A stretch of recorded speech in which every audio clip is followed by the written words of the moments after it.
السلام عليكم ورحمة الله وبركاته إن الحمد لله وحده والصلاة والسلام على من لا نبي بعد أما بعد அன்பார்ந்த சகோதர சகோதரிகளே, தாய்மார்களே, மாணவ மாணவிகளே, அல்லாஹு தாலா இந்த இடத்தில் நம்மை ஒன்று சேர்த்தது போல் நாளை மறுமையில் சொர்க்கத்தில் உயர்ந்த சொர்க்கமான ஜன்னத்துல் ஃபிர்தௌஸ் என்ற சொர்க்கத்தில் என்னையும் என்னுடைய குடும்பத்தார்களையும் உங்களையும் உங்களுடைய குடும்பத்தார்களையும் ஒன்று சேர்ப்பானாக என துவா செய்தவனாக இந்த உபதேசத்தை ஆரம்பம் செய்கின்றேன்.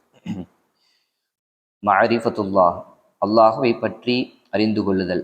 கல்வி என்பது மிக முக்கியமான ஒன்று. குறிப்பாக நம்முடைய மார்க்கத்தில் அல்லாஹு தாலா சொல்லக்கூடிய அந்த வசனத்தை வைத்தும் அறிஞர்கள் சொல்லக்கூடிய வார்த்தையை வைத்தும் கல்விக்கு இருக்கக்கூடிய முக்கியத்துவத்தையும், அந்த கல்வியில் முதலாவதாக எது வரும் என்றால் அல்லாஹுவை பற்றி அறிந்து கொள்ளக்கூடிய அந்த விஷயம் வரும் என்பதையும் நாம் பார்த்தோம்.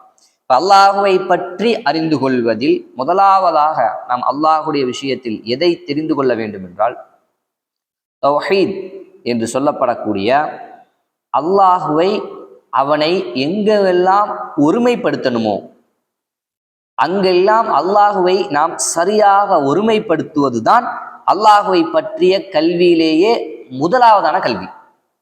அல்லாஹுவை எந்தெந்த விஷயங்களில் எவ்வாறு நான் என்னுடைய ரப்பை ஒருமைப்படுத்தணுமோ தனிமைப்படுத்தணுமோ அந்த இடங்களில் எல்லாம் அல்லாஹுவை ஒருமைப்படுத்துவது தனிமைப்படுத்துவது தான் கல்வியிலேயே, இறைவனை பற்றிய கல்வியிலேயே முதலாவதான கல்வி.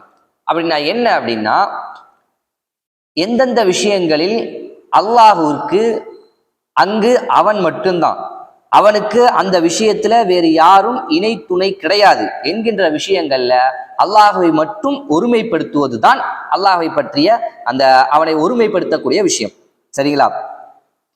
இப்ப அல்லாஹுவை பற்றி நம்பிக்கை கொள்வதில் எந்தெந்த விஷயங்களில் அல்லாஹுவை ஒருமைப்படுத்துவது என்கின்ற விஷயத்துல அதுல முதலாவதானது அல்லாஹு தஆலா தான் என்பதற்கான ஹதீஸை பற்றி அல்லாஹுடைய தூதர் ஒரு முறை ஜிப்ரீல் அலைஹிஸ்ஸலாம் அவர்கள் அல்லாஹ்வுடைய தூதரிடத்தில் வந்து ஒரு சில கேள்விகள் கேட்கின்றார்கள். அதுல ஒன்றாக அஹ்பிர்னி அனில் ஈமான், ஈமான் என்றால் என்ன என்று அல்லாஹ்வுடைய தூதர்கிட்ட கேட்கப்படுது.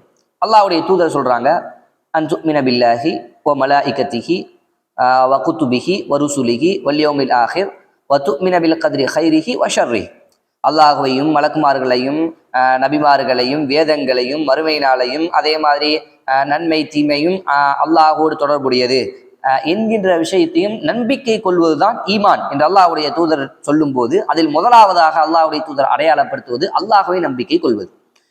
இமாம் இப்னு தைமியா ரஹிமஹுல்லா அவர்கள் சொன்ன மாதிரி இந்த உலகத்தில் இருக்கக்கூடிய சொர்க்க சொன்னாங்களா இல்லை, இந்த உலகத்தில் இருக்கக்கூடிய சொர்க்கம் என்று அதுல முதலாவதானது அல்லாஹுவை நம்பிக்கை கொள்ளக்கூடிய அந்த விஷயம்தான்.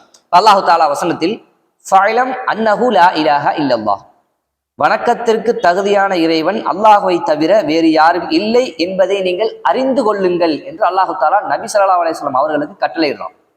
இந்த லா இலாஹ இல்லல்லாஹ்னா என்ன? லா இலாஹ இல்லல்லாஹ்னா அல்லாஹுவை ஒருமைப்படுத்துவது, அதான் லா இலாஹ இல்லல்லாஹ். அதை நீங்கள் அறிந்து கொள்ளுங்கள் என்று அல்லாஹு தாலா அல்லாஹ்வுடைய தூதருக்கு கட்டளையிடக்கூடிய அந்த விஷயத்தையும் பார்க்கின்றோம். அதே மாதிரி வ இலாஹுக்கும் இலாஹு வாஹித் லா இலாஹ இல்லா ஹுவர் ரஹ்மானுர் ரஹீம், உங்களுடைய இறைவன் ஒரே இறைவன் தான். நபிமார்கள் அனுப்பப்பட்டது, வேதங்கள் இறக்கப்பட்டது, சரிங்களா? இது எல்லாத்திற்குமே அடிப்படையான முதல் காரணம் அல்லாஹுவை அவர்கள் ஒருமைப்படுத்த வேண்டும் என்பதற்காகத்தான். மற்ற மார்க்கத்தினுடைய கடமைகள் மற்ற மார்க்கத்தினுடைய விஷயங்கள் எல்லாம் இரண்டாம் பட்சம், எல்லாமே இரண்டாம் பட்சம். அல்லாஹு தாலா நபிமார்களை அனுப்பியதும் வேதங்களை இறக்கியதும்கான முதல் காரணம் அவர்கள் அல்லாஹ்வை ஒருமைப்படுத்தி எப்படி வணங்க வேண்டும் என்பதை அவர்களுக்கு கற்றுக் கொடுப்பதற்காகத்தான். சரிங்களா? நபிமார்களுடைய முதல் அழைப்பு என்ன? அல்லாஹ்வுடைய தூதருடைய நபிமார்கள் முதல்ல அல்லாஹ்வுடைய தூதர் எடுத்துக்கிறோமே, அல்லாஹ்வுடைய தூதருடைய முதல் அழைப்பு என்ன? சஃபா மலையின் மீது ஏறி அல்லாஹ்வுடைய தூதர் என்ன சொன்னாங்க? அல்லாஹ்வை மட்டும் வணங்குங்கள், அவனை அன்றி நீங்கள் யாரையெல்லாம் வணங்குறீங்களோ அதையெல்லாம் விட்டு நீங்க தூரமாகுங்க, அப்பதான் நரக நெருப்பிலிருந்து நீங்கள் பாதுகாக்கப்படுவீர்கள். இதுதான் அல்லாஹ்வுடைய தூதருடைய முதல் அழைப்பு. இதுதான் அல்லாஹ்வுடைய விஷயத்தில் நாம் தெரிந்து கொள்ள வேண்டிய முதல் இடம். அல்லாஹுவை நான் எப்படி ஒருமைப்படுத்துவது, அல்லாஹுவை நான் எப்படி எந்தெந்த விஷயங்களில் நான் ஒருமைப்படுத்துவது என்பதுதான் நாம் விளங்கி கொள்ள வேண்டிய தெரிந்து கொள்ள வேண்டிய முதல் விஷயம். அல்லாஹ் தஆலா சொல்றான், வலகத் பஅஸனா ஃபீ குல்லி உம்மத்தின் ரசூலன் அனிஅபுதுல்லாஹ வஜ்தனிபு தாகூத். ஒவ்வொரு சமுதாயத்துக்கும் நான் நபிமாரை அனுப்பி இருக்கின்றேன். எதற்காகன்னா அல்லாஹுவை மட்டும் வணங்கணும், அவன் அல்லாமல் வணங்கப்படுகின்ற அந்த தாகூத்துகளை எல்லாம் தூரமாக்கிட்டு. தாகூத்துகள் என்றால் அல்லாஹ் அல்லாமல் வணங்கப்படுகின்ற அனைத்தும், அதை எல்லாத்தையும் விட்டு தூரமாக்கி விலக்கிட்டு அல்லாஹுவை மட்டும் வணங்க வேண்டும் என்பதற்காகத்தான் நபிமார்கள் அனுப்பப்பட்டது என்று அல்லாஹு தாலா சொல்லக்கூடிய விஷயத்தை நாம் பார்க்கிறோம். இப்ப அல்லாஹுவோடு வேறொன்று சேர்க்கப்பட்டால் அதற்கான எச்சரிக்கை என்ன? எதற்காக இந்த தௌஹீத், இந்த ஒருமைப்படுத்துதல் மிக முக்கியமானதாக சொல்லப்படுது அப்படின்னு பார்த்தோம்னா, அல்லாஹ் தாலா சொல்றான், வலக்கது ஊஹிய இலைக்க வ இலல்லதீன மின் கப்லிக். நபிய உனக்கும் சரி, உனக்கு முன்னாடி வந்த எந்த நபிக்கும் சரி, நாங்க ஒரு விஷயத்தை வகையை அறிவிச்சிருக்கோம். என்னது? லஇன் அஷ்ரக்த லயஹ்பதன்ன அமலுக் வலதகூனன்ன மினல் காசிரீன். இணை வைப்பு அப்படின்னா அந்த ஒருமைப்படுத்துற விஷயத்துல உங்களிடத்தில் பிரச்சனை ஏற்படுமானால், அல்லாஹோடு வேற யாரையாவது நீங்க சேர்த்துட்டீங்க அப்படின்னா உங்களுடைய அமல்கள் அனைத்தும் அழிந்து நாசமாகி விடும். உங்கள் அமல்கள், அவர் எவ்வளவு தொழுத மனிதராக இருந்தாலும் சரி, நோன்பு வைத்த மனிதராக இருந்தாலும் சரி, ஹஜ் உம்ரா செய்த மனிதராக இருந்தாலும் சரி, தான தர்மங்கள் செய்த மனிதராக இருந்தாலும் சரி, அல்லாஹோடு அவனை ஒருமைப்படுத்தக்கூடிய விஷயத்துல வேற யாரையாவது தாகூத்த ஒண்ணு சேர்த்துட்டோம் அப்படின்னா நம்முடைய அமல்கள் அனைத்தும் அழிந்து நாசமாகி விடும். அதனாலதான் இந்த தௌஹீத், இந்த ஒருமைப்படுத்துவது என்பது அல்லாஹ்வுடைய விஷயத்தில் முதன்மையானதாக, மிக முக்கியமானதாக விளங்கப்படுத்தப்பட வேண்டும் என்று சொல்வது. அல்லாஹ்வை பற்றி படிக்கக்கூடிய நாம், அல்லாஹ்வை பற்றி தெரிந்து கொள்ளக்கூடிய நாம் முதல்ல விளங்க வேண்டிய விஷயம் அல்லாஹ்வை ஒருமைப்படுத்தணும், அல்லாஹ்வை தனிமைப்படுத்தணும்.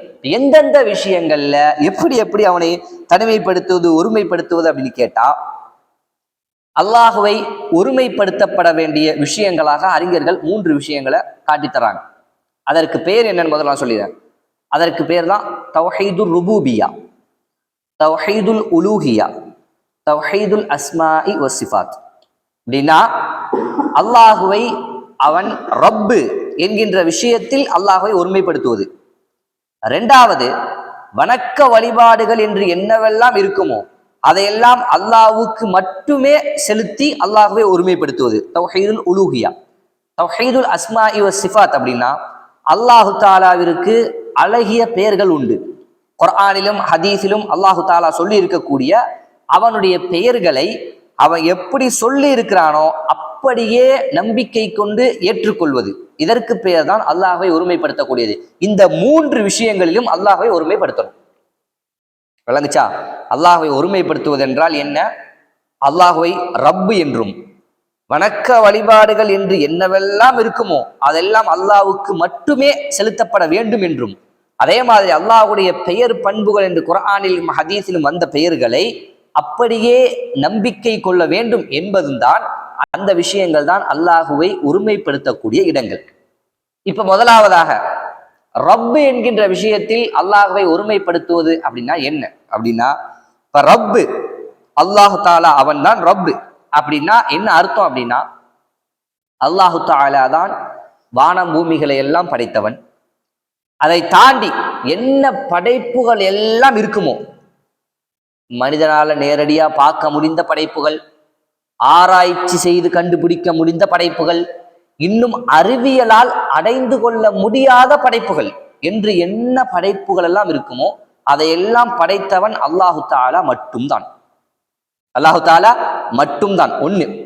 2வது, இந்த படைப்புகள் அனைத்திற்கும் ரிசுக் வழங்குபவன் அல்லாஹு தாலா மட்டும்தான்.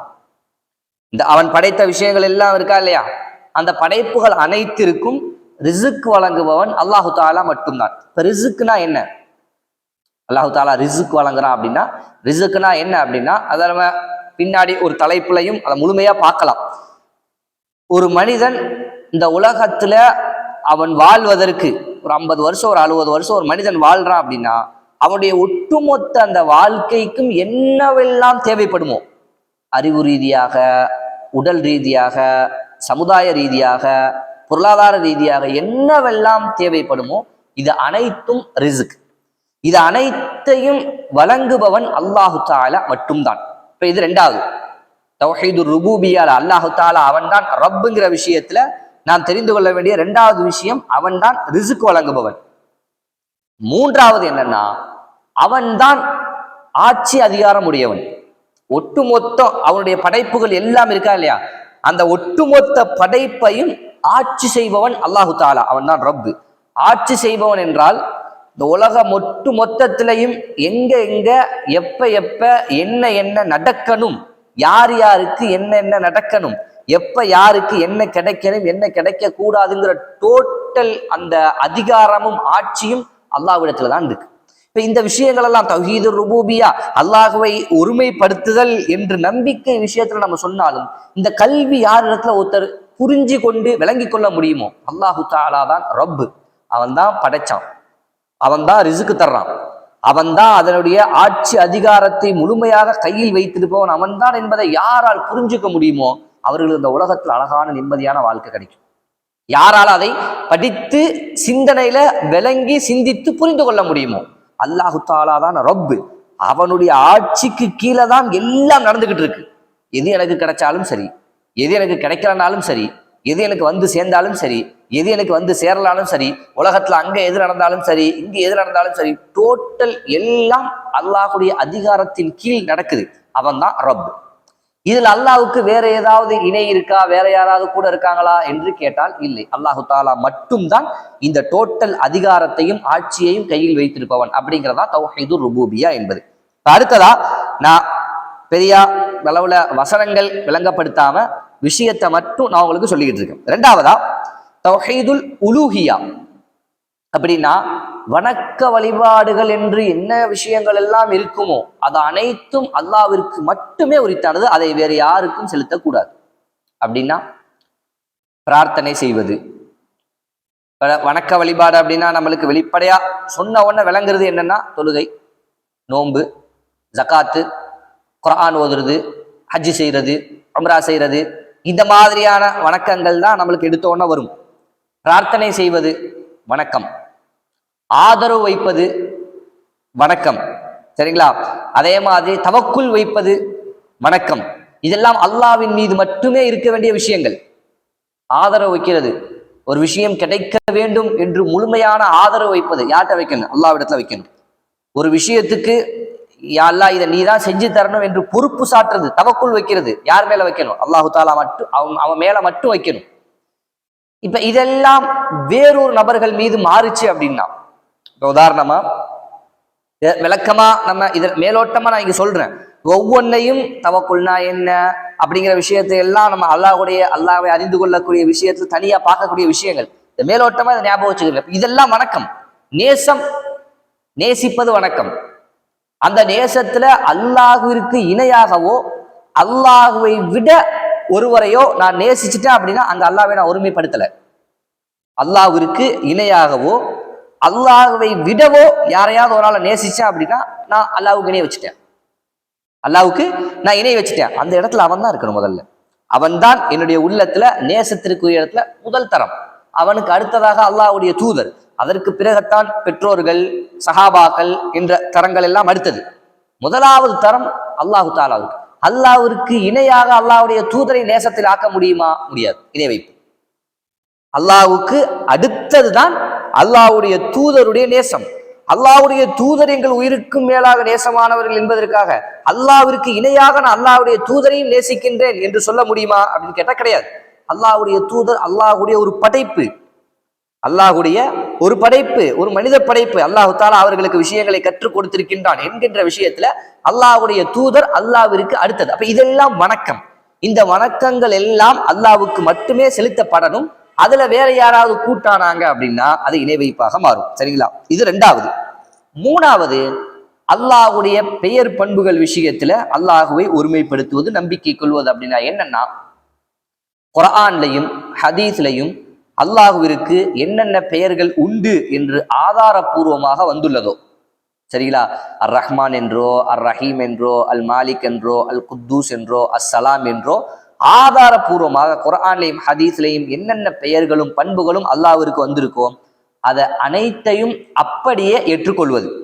இதெல்லாம் அல்லாஹ்வுக்கு உரிய பெயர்கள், அதை அப்படியே நான் நம்பிக்கை கொள்றேன் அப்படின்னு அது என்ன அர்த்தத்துல யதார்த்தத்திலேயே இருக்கோ அல்லாஹு தாலா தனக்கு ஒரு பெயரை எந்த அர்த்தத்துல சொல்றானோ அந்த அர்த்தத்துல அப்படியே நம்பிக்கை கொள்வதுதான் அல்லாஹுடைய பெயர் பண்புகளை. இது ஆழமாக பேசப்பட வேண்டிய விஷயம். நேரடியாக சிம்பிளா இப்படி புரிஞ்சுக்கிறீங்க. அல்லாஹுடைய பெயர் என்று எங்கெல்லாம் வருதோ, அல்லாஹு தாலா அர் ரஹ்மான் அப்படின்னு வருதுன்னா முதல்ல அந்த ரஹ்மானுங்கிற பெயரை நம்பிக்கை கொள்ளணும். ரெண்டாவது, அல்லாஹு தாலா அந்த பெயருடைய அர்த்தம் அவன் அளவற்ற அருளாளன் அப்படிங்கிற அந்த விஷயத்தையும் நான் அப்படியே நம்பிக்கை கொள்ளணுமே தவிர அந்த வார்த்தையை மாத்துறதோ அர்த்தத்தை மாற்றுவதோ இல்லாமல் நான் நம்பிக்கை கொள்ள வேண்டும் என்கின்ற விஷயத்தையும் நாம் புரிந்து கொள்ள வேண்டும். இது இறைவனை பற்றி நாம் அறிந்து கொள்ள வேண்டிய விஷயத்தில் முதலாவதான விஷயம், அல்லாஹுவை எந்தெந்த விஷயங்களில் எப்படி ஒருமைப்படுத்த வேண்டும் என்கின்ற ஒரு பகுதி. இன்ஷா அல்லாஹ் வரக்கூடிய நாட்களில் மீதம் இருக்கக்கூடிய செய்திகளையும் படித்து தெரிந்து கொள்ளக்கூடிய மக்களாக அல்லாஹ் தஆலா நம் அனைவரையும் ஆக்கியல் புரிவானாக. வாஹிர் தஅவானா அல்ஹம்துலில்லாஹி ரப்பில் ஆலமீன். அஸ்ஸலாமு அலைக்கும் வரஹ்மத்துல்லாஹி வபரகாத்துஹு.